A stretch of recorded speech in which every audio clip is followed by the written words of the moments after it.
நம்முடைய மீறுதல்களின் நிமித்தம் அவர் காயப்பட்டார். நம்முடைய அக்கிரமங்களின் நிமித்தம் அவர் நொறுக்கப்பட்டார்.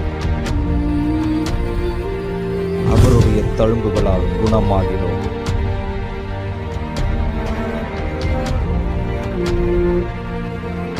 அவரே ஜீவ பலி. ஆண்டவராய் இயேசு கிறிஸ்து நாமத்தில் உங்கள் யாவருக்கும் அசம்பிளிஸ் ஆஃப் காட் திருச்சபை சார்பாக வாழ்த்துக்களை தெரிவித்துக் கொள்கிறேன். விசேஷமாக இந்த பெரிய வெள்ளிக்கிழமை நாளன்று ஆண்டவராய் இயேசு கிறிஸ்து சிலுவையில் பேசின அந்த வார்த்தைகளை நாம் தியானிப்பதற்கு கற்றுக் கொடுத்த நல்ல வாய்ப்புகளுக்காய் கத்திற்கு நாம் நன்றி செலுத்த வேண்டும். சிலுவை என்பது கிறிஸ்தவத்தின் ஆதாரமாய் இருக்கிறது நாம் பார்க்கிறோம். Cross is the centrality of Christianity. If there is no cross, there is no Christianity. கிறிஸ்தவ மார்க்கத்தை தனித்தன்மை உள்ள மார்க்கமாய் எடுத்து காண்பிப்பது இந்த சிலுவை என்பதை நாம் என்ன செய்திருக்கிறோம், அறிந்திருக்கிறோம். கிறிஸ்தவம் என்பது ஒரு மார்க்கம் அல்ல என்பது நமக்கு தெரியும். It's not a religion, one of the religions. It's a way of life என்று சொல்லப்பட்டிருக்கிறதை நீங்கள் கண்டிப்பாக கேள்விப்பட்டிருப்பீர்கள். சடங்காச்சாரங்கள், பாரம்பரியங்கள், மூதாதையர்கள் பின்பற்றின காரியங்களை அப்படியே பின்பற்றுதல் என்பது அல்ல கிறிஸ்தவம். கிறிஸ்தவம் என்பது ஒரு ஜீவனுள்ள ஒன்று, சடங்காச்சாரங்களை தாண்டியது, ஆண்டவராக இயேசு கிறிஸ்துவோடு கூட தொடர்பில் இருக்கிற ஒன்று, நித்தியத்திற்கு நம்மை ஆயத்தப்படுத்தி நித்தியத்திற்கு போகிற ஒன்று. அதற்கு இந்த சிலுவை மிக பிரதானமானது. ஒரு கிறிஸ்தவன் இப்படிப்பட்ட பெரிய வெள்ளிக்கிழமை அல்லது லெந்து நாட்கள் இவைகளில் மட்டும் சிலுவை குறித்தோ பாடுகளை குறித்தோ சிந்திக்க வேண்டும் என்பதல்ல. எப்பொழுதும் பாடுகளை குறித்த சிந்தனை ஒரு கிறிஸ்தவனுக்கு இருக்க வேண்டும். சிலுவை குறித்த சிந்தனை ஒரு கிறிஸ்தவனுக்கு என்ன செய்ய வேண்டும், கண்டிப்பாக இருக்க வேண்டும். ஆண்டவராக இயேசு கிறிஸ்து சிலுவையில் பேசின மூன்றாவது வார்த்தையை நாம் பார்க்கிறோம். அப்பொழுது இயேசு தம்முடைய தாயையும் அருகே நின்று தமக்கு அன்பாய் இருந்த சீஷனையும் கண்டு தம்முடைய தாயை நோக்கி, ஸ்திரீயே அதோ உன் மகன் என்றார். பின்பு அந்த சீஷன் நோக்கி, அதோ உன் தாய் என்றார். அந்நேரம் முதல் அந்த சீஷன் அவளை தன்னிடமாக ஏற்றுக்கொண்டான் என்று சொல்லப்பட்டிருக்கிறதை நாம் வாசிக்கிறோம். ஆங்கில வேதாகமத்தின் ஒரு மொழிபெயர்ப்பில் சொல்லப்பட்டதை நான் வாசிக்க விரும்புகிறேன். இந்த பேஷன் டிரான்ஸ்லேஷன்ல சொல்லப்பட்டது, when Jesus looked down and saw the disciple he loved standing with her, he said, Mother, look, John will be a son to you. Then he said, John, look, she will be a mother to you. From that day on, John accepted Mary into his home as one of his own family. ரொம்ப தெளிவாக இந்த மொழிபெயர்ப்பில் சொல்லப்பட்டிருக்கிறதை நாம் பார்க்கிறோம். இந்த மூன்றாவது வார்த்தை சொல்ல வருகிற ஒரு செய்தி என்னவென்று சொன்னால், என்னை பொறுத்தவரை the message of family. மன்னிப்பை குறித்து ஆண்டவர் பேசுறதை நாம் பார்க்கிறோம். பிதாவே இவர்களை மன்னியும், தாங்கள் செய்கிறது இன்னதென்று அறியாது இருக்கிறாள் என்று சொல்லி the message of forgiveness. இன்றைக்கு நீ என்னோடு கூட பரதீசில் இருப்பாய் என்று சொன்ன வார்த்தை the message of future. எதிர்காலத்தில் நித்தியத்தில் அந்த திருடன் தன்னோடு கூட இருக்கிறதை குறித்து ஆண்டவர் சொன்னதை நாம் பார்க்கிறோம். இந்த வார்த்தை the message of family, குடும்பத்திற்கு கர்த்தர் சொன்ன வார்த்தை.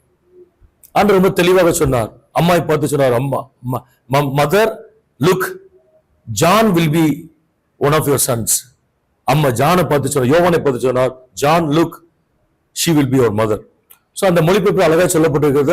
that day onwards, அந்த நாளிலிருந்து யோவான் தாயாரை தன் வீட்டுக்கு அழைத்து கொண்டு போய் தன் வீட்டில் ஒருவராக அவரை வைத்துக் கொண்டான் என்று சொல்லி அங்கே சொல்லப்பட்டிருக்கிறதை நாம் பார்க்கிறோம்.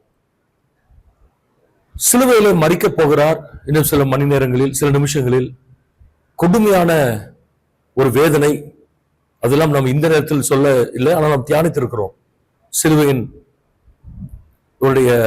அந்த சிலுவையினுடைய வெயிட், அந்த ஆணினுடைய தன்மை, இதெல்லாம் கொடூரமான காரியங்கள். ஆக்ஸ்போர்ட் யூனிவர்சிட்டியில இருந்து அதை ஆராய்ச்சி செய்து பட்டியல் வெளியிட்டு இருக்கிறார்.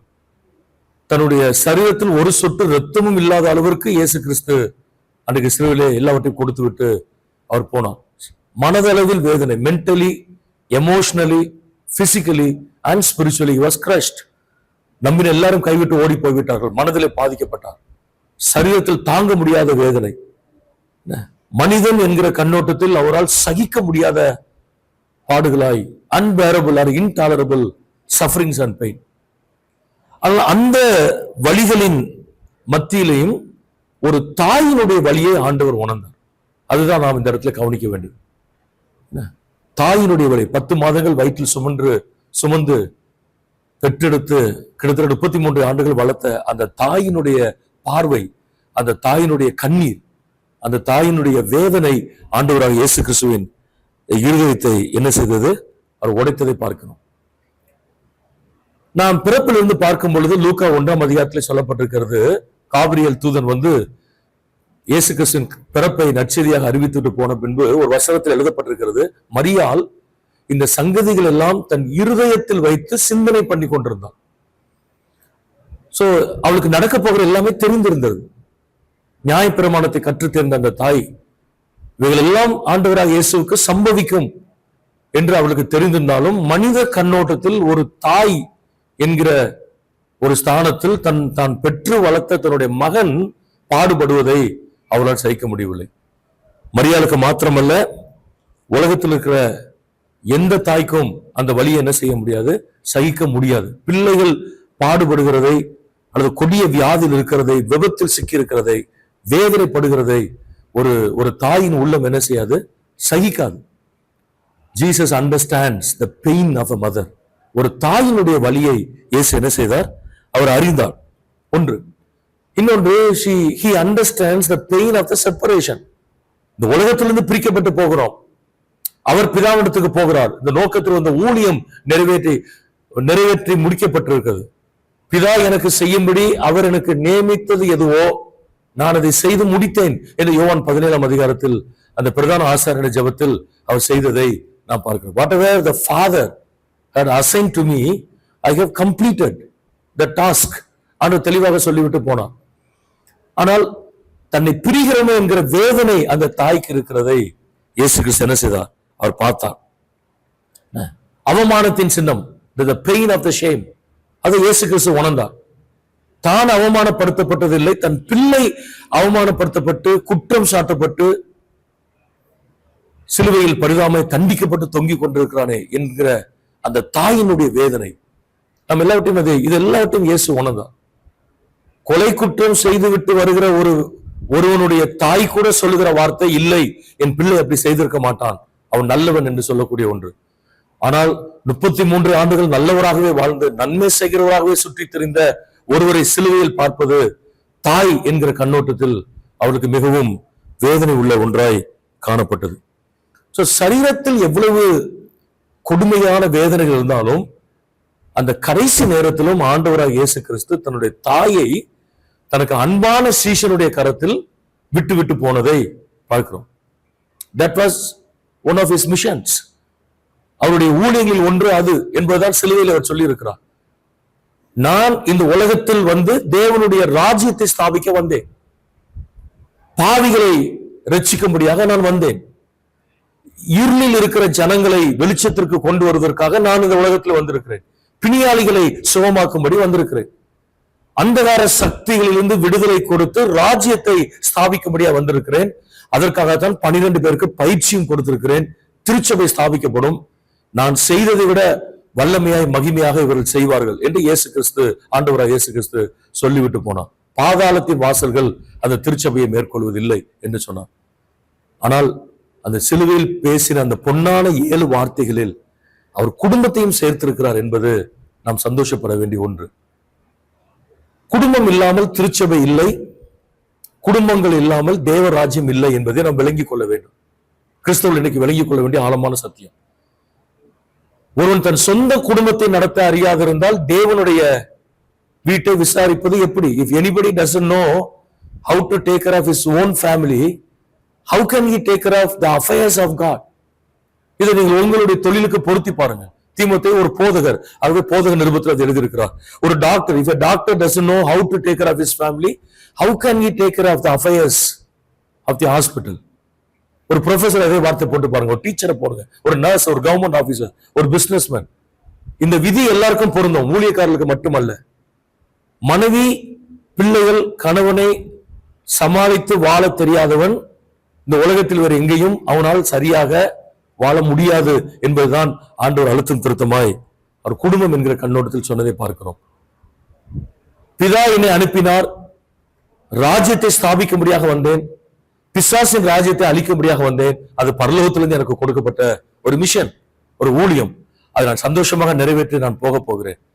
ஆனால் 33 ஆண்டுகள் ஒரு வயிற்றில் என்னை சுமந்து குடும்பத்தில், குடும்ப முறையில், ஒரு குறிப்பிட்ட கலாச்சாரத்தில் என்னை வளர்த்து, மற்ற பிள்ளைகளோடு கூட என்னையும் நேசித்து சத்தியத்தை கற்றுக் கொடுத்த என் குடும்பத்தையும் நான் பராமரிக்க வேண்டும் என்கிற சிந்தை ஆண்டோருக்குள்ளே அது காணப்பட்டதை நாம் நினைச்சுகிறோம், பார்க்கிறோம். ஆகவே தான் அவர் சொன்னார், அம்மா இது உங்களுடைய மகன் என்று சொல்லி சொன்னார். யோவானை பார்த்து சொன்னார், யோவானே இது உன்னுடைய தாய் என்று சொல்லி அவர் சொன்னதை நாம் பார்க்கிறோம். ஆண்டவராக இயேசு கிறிஸ்து குடும்பத்தை முக்கியப்படுத்தினார். He valued his family, valued his mother. He showed his genuine love to the family. ஒரு தன்னுடைய உண்மையான அன்பை அவர் தாய்க்கு வெளிப்படுத்தப்பட்டதை பார்க்கிறோம். யூத கலாச்சாரத்திலே பெண்கள் 2ஆம் தர குடிமக்களாய் கருதப்பட்டார்கள், இன்றைக்கு படுகிறார்கள். Women are treated as second class citizen. அவருக்கு சமமான அந்தஸ்து கொடுக்கப்படுகிறது இல்லை. ஆகவே தான் ஒருவேளை தாய் யாரும் கைவிடப்பட்டு ஆதரவற்று பராமரிக்கப்படாமல் போய்விடக் கூடாது என்கிற ஒரு சிந்தை அவருக்குள் இருந்ததுதான் அந்த பொறுப்பை நிறைவேற்றும் விதமாக அவர் கொடுத்து விட்டு போனதை பார்க்கிறோம். இந்த வார்த்தைகளை கேட்கிற அருமையான சகோதர சகோதரிகளே, ஒரு காரியத்தை உங்களுக்கு நான் சொல்லிக்கொள்ள விரும்புகிறேன். நீங்கள் சார்ந்திருக்கிற திருச்சபையில் உங்களுக்கு கொடுக்கப்பட்ட ஒரு பணி, ஒரு ஊழியம், இந்த உலகத்தில் ஆண்டவர் உங்களுக்கு கொடுத்திருக்கிற ஒரு வேலை, இவங்க எல்லாவற்றையும் தாண்டி உங்கள் குடும்பத்தை பராமரிக்கிற ஒரு பெரிய பொறுப்பை கர்த்தர் உங்களுக்கு கொடுத்திருக்கிறார் என்பதை நீங்கள் மனதில் வைத்துக் கொள்ள வேண்டும். There are substitution for every position, every place and every ministries, but there is no substitution for the family. உலகத்தில் எவ்வளவு பெரிய வேலை, எவ்வளவு உயர்ந்த பதவி என்று சொல்லப்படுகிற ஒன்றுக்கும் ஒரு மாற்று உண்டு.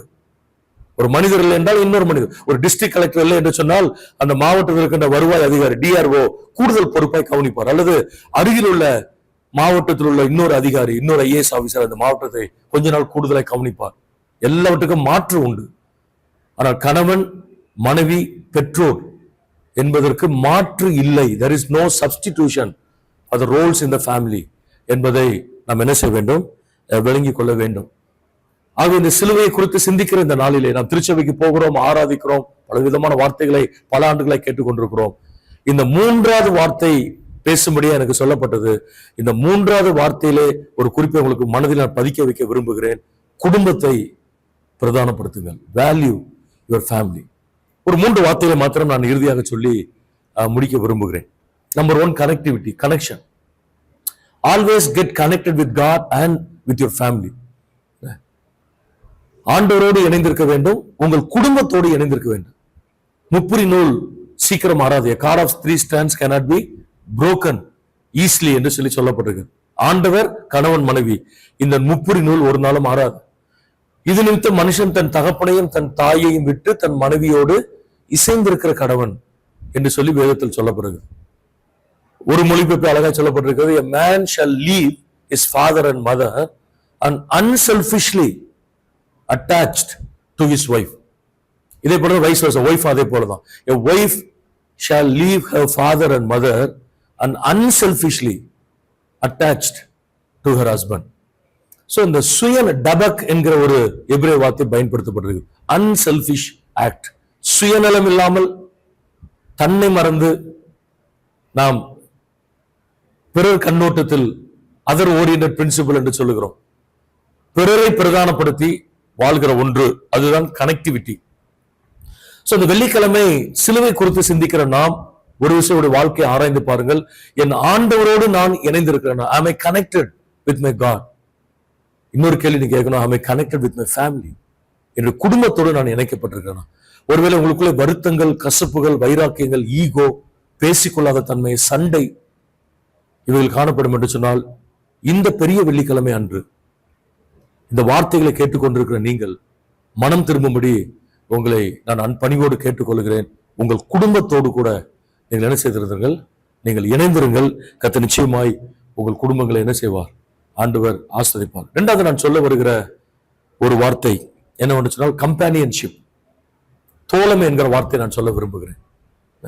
ஆதாமுக்கோ ஏற்ற துணை இன்னும் காணப்படவில்லை என்று சொல்லி ஆண்டவர் ஏற்ற துணையை கொடுத்தார் என்று சொல்லப்படுகிறது. God made a suitable partner for Adam. இன்னொரு வார்த்தையில சொல்ல வேண்டும் என்றால் a perfect companion for Adam. ஒரு பொருத்தமான தோழமையை கர்த்தர் ஏற்படுத்தி கொடுத்தார். So the companionship is a biblical concept that should be practiced every day in our marriages. திருமணம் என்பது சரீர பிரகாரமான உறவு, பணப்பெருக்கம், ஒரு நட்பு, ஒருத்தருக்கு ஒருத்தர் உதவி என்கிற சாதாரணமான நிகழ்வுகள் மாத்திரமல்ல, கருத்துக்கள் மாத்திரமல்ல, அதையெல்லாம் தாண்டி தோழமை, வாழ்க்கை முழுவதும் வருகிற ஒரு தோழமை. நம்முடைய வாழ்க்கையில் நிறைய உறவுகளை பார்க்கலாம், உறவுகள் வருவதும் போவதுமாக உண்டு. ஆனால் வாழ்க்கையிலே கடைசி வரை வருகிற ஒரே ஒரு உறவு. அதுதான் திருமண ஆராதனையிலே நாம் அந்த உடன்படிக்கையில சொல்கிறோம், வாழ்விலும் தாழ்விலும், சுகத்திலும் துக்கத்திலும், மரணம் நம்மை பிரிக்கிற வரை என்று சொல்லி நாம் உடன்படிக்கை செய்கிறதை நாம் பார்க்கிறோம். So focus on companionship. என் மனைவி அல்லது என்னுடைய கணவன் கர்த்தர் எனக்கு கொடுத்திருக்கிற தோழமை. ஒருவேளை பிசாசு உங்களுக்கு சொல்லி வைத்திருப்பான், இவர் உனக்கு பொருத்தமானவள் அல்ல, இவர் உனக்கு சரியான நபர் அல்ல, நீ தவறாக தெரிந்தெடுத்திருக்கிறார் என்றெல்லாம் உங்கள் எண்ணங்களிலே, உங்கள் காதுகளிலே சில காரியங்களை விதைக்கலாம். ஆனால் ஒன்றை விலகிக் கொள்ளுங்கள், இணைத்த கர்த்தர் கடைசி வரை போவதற்கு உங்களை வழி நடத்துகிற தேவனாய் இருக்கிறார். So focus on companionship. மூன்றாவது வார்த்தை நான் சொல்ல விரும்புகிறேன், கம்யூனிகேஷன். பேசிக்கொள்ளுதல், மனமிட்டு நேரம் எடுத்து குடும்பத்தோடு கூட பேசுவதற்கு நீங்கள் முயற்சி பண்ணுங்க. அநேக நேரங்களில் கொள்கைகளை தியானிக்கிறோம். We focus on theories of the cross, but we forget about the practicality. சிலுவை சம்பந்தப்பட்ட காரியங்கள், வாக்குவாதங்கள், அது குறித்த ஆழமான கருத்துக்கள், இவர்கள் எல்லாவற்றையும் சிந்தித்து எழுதி போய் ஒரு பக்கம் வீணாய் போவதை விட இன்னொரு பக்கம் என் வாழ்க்கையில நான் கற்றுக்கொள்கிற ஒரு காரியம். இன்னைக்கு 7 விதமான வார்த்தைகளை 7 தேவ மனிதர்களை கொண்டு நம்மோடு கூட பேசியிருக்கிறார். இந்த மூன்றாவது வார்த்தையில உங்களுக்கு நான் மனதிலே ஆழமாய் பதிக்க வேண்டிய ஒரு வார்த்தை, ஆண்டவராகிய இயேசு தன் குடும்பத்தை பிரதானப்படுத்தினதை போல அவருடைய சீஷனாகிய நான், கர்த்தர் எனக்கு கொடுத்திருக்கிற குடும்பத்தை நான் பிரதானப்படுத்த வேண்டும். Family is my top most priority என்கிற கருத்துக்குள் நீங்கள் வாருங்கள். கண்டிப்பா இந்த குட் ஃப்ரைடே, ரெசரக்ஷன் எல்லாவற்றையும் ஆண்டவர் நமக்கு ஆசீர்வாதமாக மாற்றி தருவாராக. கண்ணில் முடி ஜெபம் பண்ணுவோம். ஆண்டவரே, IMTV நிகழ்ச்சியின் மூலமாக நாங்கள் விசேஷமாய் பல திருச்சபைகள் இந்த நாளிலே இணைந்து இந்த காரியங்கள் நாங்கள் இந்த டிவி மூலமாய் கேள்விப்பட கொடுத்த கிருபைக்காய் நன்றி. இந்த வசனங்களை தியானிப்பதற்காக நன்றி செலுத்துகிறோம். இன்றைக்கு மாத்திரமல்ல, இந்த வசனங்களை, இந்த வார்த்தை, ஜீவனுள்ள வார்த்தைகளை என்றைக்கு கேட்டாலும் உள்ளங்களில் கிரியை செய்வராக. பிரிந்த குடும்பங்கள் இன்றைக்கு இணையட்டும் ஆண்டவரே. வருத்தங்கள் இருக்கின்ற குடும்பங்கள் சரி செய்யப்படட்டும். மனதின் காயங்கள், பேசிக்கொள்ளாத தன்மையில் இருக்கின்ற குடும்பங்கள் இந்த பெரிய வெள்ளிக்கிழமை அன்றைக்கு இணைவதாக. அவர் இரு தரத்தாரையும் ஒன்றாக்கி என்று சொல்லி சொல்லப்பட்டது போல பகைகள், விரோதங்கள், சச்சரவுகள், சண்டைகள், வாக்குவாதங்கள், கோபங்கள், எரிச்சல்கள், ஈகோ, புரிந்து கொள்ளாத தன்மை எங்கள் குடும்பங்களுக்குள்ளே வந்து சத்ரு இருபுறமாய் பிரித்திருப்பான் என்று சொன்னால், ஆண்டவரே, சிலுவையில் எங்களுக்காய் மரித்த நீர் அவைகளை சரி செய்து ஒன்றாய் இன்றைக்கு மாற்றும்படியாக நாங்கள் ஜெபிக்கிறோம். பிதா, குமாரன், பரிசுத்தாவின் நாமத்தினாலே எங்கள் குடும்பங்களை ஆசீர்வதிக்கிறோம். உம்மை போல எங்கள் குடும்பங்களை பிரதானப்படுத்துவதற்கு எங்களை அர்ப்பணிக்கிறோம். இயேசு நாமத்தில் ஜெபிக்கிறோம் நல்ல பிதாவே. ஆமென். God bless you.